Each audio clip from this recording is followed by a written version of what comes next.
बांग्लादेश में हिंसक प्रदर्शनों के बीच शेख हसीना ने दिया इस्तीफा। भारत के आकाश में पहुंचा शेख हसीना का हेलीकॉप्टर। अब बांग्लादेश में सेना का होगा राज। पीएम आवास में घुसे प्रदर्शनकारी, तस्वीरें देख चौंक गई पूरी दुनिया। सबसे सटीक विश्वसनीय तरीके से जिम्मेदारी निभाना, निडर हो, आपके लिए सिस्टम से भिड़ जाना, आपके हर मुद्दे को मजबूती से उठाना, खबर को सिर्फ बताना नहीं उसकी तह तक जाना, समाज के हित में समाज को आईना दिखाना, आपके और सरकार के बीच सेतु बन जाना। बांग्लादेश में आरक्षण विरोधी प्रदर्शन और हिंसक झड़पों के बीच आज तख्ता पलट हो गया।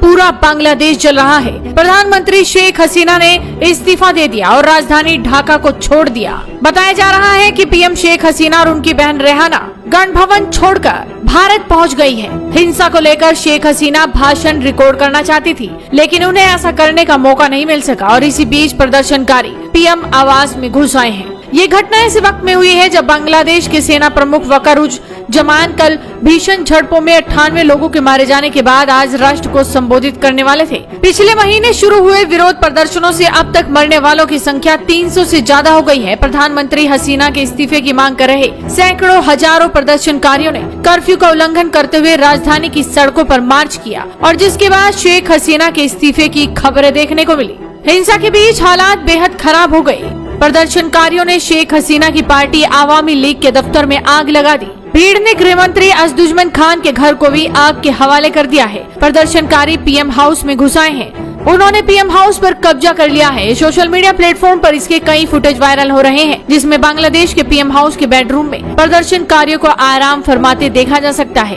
प्रदर्शनकारियों को पीएम हाउस के लॉन में भी टहलते देखा जा सकता है। नमस्कार। बांग्लादेश में हालात आज बेकाबू हो गए हैं और वहां की फौज ने वहां मार्शल लॉ इम्पोज कर दिया है। वहां के प्रधानमंत्री शेख हसीना वहां से हेलीकॉप्टर में किसी अनडिस्क्लोज लोकेशन के लिए टेक ऑफ किया है और अब माइनॉरिटीज की जिंदगी वहां खतरे में है। मैं समझता हूं भारत सरकार को सभी स्टेप्स लेने चाहिए ताकि जो माइनॉरिटीज हैं उन पर हमले हो रहे हैं उनको बचाया जाए और वहां की फौज हालात को जल्दी से जल्दी अंडर कंट्रोल लाने की कोशिश करे। मैं समझता हूं वहां जो सिचुएशन है वो काफी गंभीर है। ऑलरेडी 14 पुलिसमैन वहां लिंच हो गए हैं और लगभग 200 से ऊपर प्रोटेस्टर्स मारे गए हैं। तो मैं मेरी समझ के मुताबिक वहां फौज को जल्दी से हालात को काबू में लाना चाहिए और स्थिति को नियंत्रण में किया जाए। धन्यवाद। वहीं शेख हसीना के इस्तीफे के बाद बांग्लादेश सेना के प्रमुख जनरल वकारुज्जमान ने प्रेस कॉन्फ्रेंस की। उन्होंने कहा कि आपकी जो मांग है उसे हम पूरा करेंगे, देश में शांति वापस लाएंगे, हम इस देश को अंतरिम सरकार से चलाएंगे। जनरल वकारुज्जमान ने प्रदर्शनकारियों से भी कहा कि तोड़फोड़, आगजनी, मारपीट से दूर रहिए। आप लोग हमारे साथ मिलकर चलेंगे तो हालात सुधरेंगे। मारपीट, हिंसा से कुछ नहीं मिलेगा। संघर्ष और अराजकता से दूर रहिए। वहीं एक तस्वीर ये भी देखने को मिली जिसमें भीड़ ने ढाका में शेख हसीना के पिता और बंग बंधु के नाम से पहचाने जाने वाले शेख मुजिबुर रहमान की प्रतिमा को भी तोड़ दिया। इन्हें बांग्लादेश के जनक के रूप में जाना जाता था। एक रिपोर्ट के मुताबिक शेख हसीना के देश छोड़ने के बाद प्रदर्शनकारियों ने आवामी लीग चीफ शेख हसीना के दफ्तर को भी आग के हवाले कर दिया और पीएम आवास में घुस गए।